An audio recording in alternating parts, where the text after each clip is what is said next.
వ్యవసాయ రంగంలో solar pump set ద్వారా విద్యుత్తును ఆదా చేసుకోవచ్చని విద్యుత్ శాఖ డి రామచంద్రయ్య రైతులకు సూచించారు. అధిక నీటిపారుదల పంటలకు హాని కలుగుతుంది.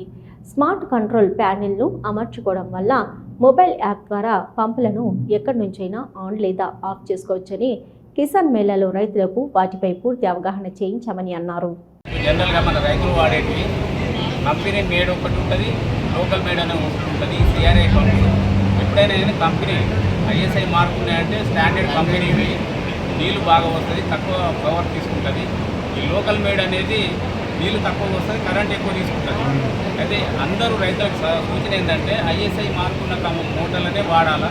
దానివల్ల ఏంటంటే మోటార్ తొందరగా కాలిపోతుంది, తర్వాత లో వోల్టేజ్ ఉన్నా కానీ నడుస్తుంది అనమాట. ఈ లోకల్ మేడ్ ఏంటంటే తక్కువ ధరకు వచ్చినా కానీ లో వోల్టేజ్ ఉన్నప్పుడు కాలిపోతుంటాయి, ఉప్పుకే కాలిపోతుంది.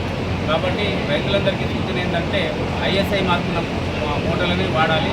దానివల్ల ఏంటంటే ఎనర్జీ సేవ్ అవుతుంది, కరెంట్ అనేది తక్కువ వాడుతుంది, ఎక్కువ నీళ్లు ఉత్పత్తి అవుతుంది, ఎక్కువ నీళ్లు పోస్తుంది. కాబట్టి కెపాసిటర్స్ కూడా పెట్టుకోవాలి మోటార్లకు, కాలిపోకుండా లో వోల్టేజ్ సమస్య పోవడానికి కెపాసిటర్స్ పెట్టుకొని ఐఎస్ఐ మార్కున్న పంపులు వాడితే మనకు ఎలాంటి ప్రాబ్లం ఉండదు. ఎందుకంటే మోటార్ 10 సంవత్సరాలు ఉన్నా కానీ ఒకసారి మోటార్ కాలిపోతుంది. కాబట్టి అందరూ రైతులు ఐఎస్ఐ మార్కున్న పంప్ సెట్లనే వాడాలని రిక్వెస్ట్ చేస్తున్నారు.